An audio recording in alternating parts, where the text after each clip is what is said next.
It is time for our regular feature where we speak to people who've had huge influence on the world around us, but you may not have heard of. It's time for Unsung Heroes. Who invented the skip? Braver than 10 firemen or a dozen policemen. Who invented the skip? And this week's Unsung Hero is Tony Britten. Hello, Tony. Are you there? I'm there. Hello. How are you doing? I'm doing all right. Yep.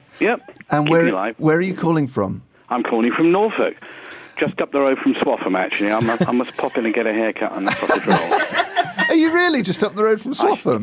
Not a few miles away. I should be driving through Swaffham tomorrow. Oh, lovely stuff. So the sausage roll is commutable? Sorry? It's commutable, this sausage roll. I mean, I have to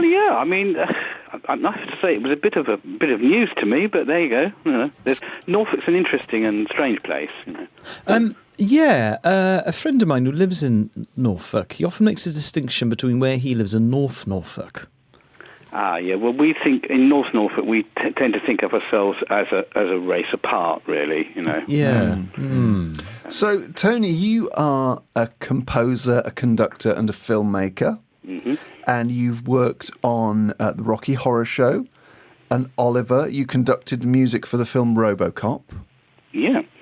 But you're best known for a song, a theme that anyone who's been watching the football over the last week will be very familiar with. Also, this theme, I sing it to myself whenever I do something that I think is vaguely heroic or impressive. So I fried an egg really well a couple of days ago. So could you tell us, before we reveal the music, what you were asked to do? When did you get the call to create this piece of music? Oh, gosh, a long time ago. I got the call to create this piece of music because it was a new sporting competition and they wanted an anthem. I don't think they quite knew what they wanted. They sort of wanted something along the lines of the Three Tenors, because it was not long after the Three Tenors thing, and but they didn't want soloists. So it was a slightly vague brief. But the brief was very much about a sporting competition that was the best and had gravitas, and it had, a sense of occasion. So we're going to play the clip now and reveal, and everyone will recognise this who's listening. This is the piece of music that Tony created.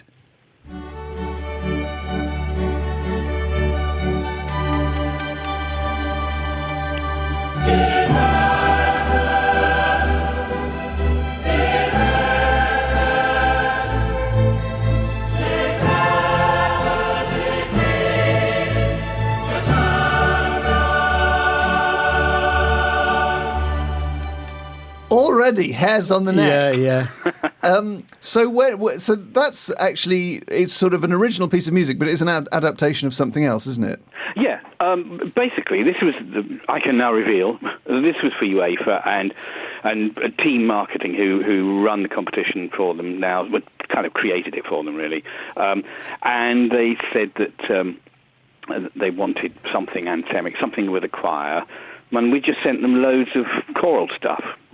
Stuff from Messiah, Beethoven 9, all that sort of thing. And they fixed on Handel's Zadok the Priest. They said, we really like that. So I just stole a few rising string phrases you hear at the beginning of it, are basically nicked from Handel. And then I wrote something of my own, referencing that. I love use of the word nicked. Well, I think nicked. One has to be reasonably honest, although I have to fight my corner when on occasion people say, well, it's not really your work, it's Handel's, and it is definitely my work, and I get the royalties. Oh. So do you get it every time it's played? Well, yes, depending what territory. I mean, every time it's played in China and Russia, I get nothing, but most territories I get it. You're the most successful unsung hero we've had, because everyone else gave their inventions to the world. Yeah, they Tim Berners-Lee'd it. Yeah. So I guess you support the Champions League being open to a 1,068 team tournament. Yes, I'm keen on all types of Champions League. Yeah. So yeah. What are the words? What are the lyrics? Well, the lyrics. Oh, John, that was the funny thing, because I said, okay, so we've decided the sort of sound you want, but you want an anthem. So where are the lyrics? And they said, oh, lyrics, anthem. I said, well, got to have something. Can't sing La. So that was a bit of a puzzle. So I thought, well, given that I'd been told that it was all about expressing them. You have to remember this was a time. It wasn't long after the whole Hillsborough thing, and there was a lot of problems with football and a lot of hooliganism around Europe as well as here. And I think UEFA, to their credit, wanted to try and kind of refresh the game. So I just thought, well, the easiest thing to do is take a whole load of superlatives, the best, the most talented, the greatest, whatever, and then have them translated into the other two official UEFA languages, which are French and German. Because the Champions League was rebranded from the European Cup in 1992, wasn't it? So it's been now it really is part of the furniture. Are you a football fan? Well, yes, I am. I mean, my real passion is rugby, if I'm really honest. Rugby union? Yeah. Oh. But I've grown. I mean, I've always enjoyed football, and I have to say, I kind of grown to really like the European game because you kind of guarantee it's going to be good. Yes. But it must be. Do you still, the final in June, Liverpool against Spurs, when it was played? Did you get a real? Do you still get a real buzz when you hear it played in the ground? I do occasionally. Yeah. Yes, I do think. You know what? I wrote that, and it's kind of nice when people take it up. I mean, a few years back, I went into my local paper shop to get my morning paper, and the young man said, "Oh, Mr. Britten, you've gone viral." I thought it was rather an unpleasant notion, and what he meant was there'd been something going on YouTube with Ronaldo spotted singing along to the tune, on one of the lineups, and that I thought, this is ridiculous. I mean, there were millions of hits on it. So, Tony, I'm a Man City fan, and for one reason or another, it seems some of our fans have taken to booing it when the music's played at the stadium. Really? Yeah, it's a bit of an odd one. How do you feel about that? Well, I think, how can I put this politely? I don't want to upset any Man City fans, but maybe they need to get out more. Why do they boo it, Dave? I think it dates back, I'm told, to when UEFA tried to put some brakes on how much was being spent on players, and which was well overdue, in my humble opinion. And didn't stop them buying the league, though, did it?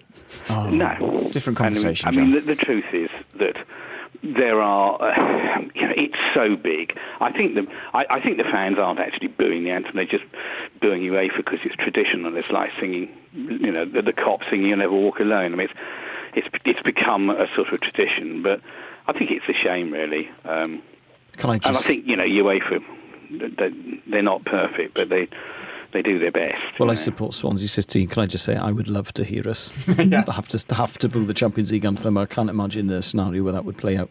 Which club do you support? Swansea City. No, not a chance. Hey, but what about the new one? The new Conference League? What, the National League?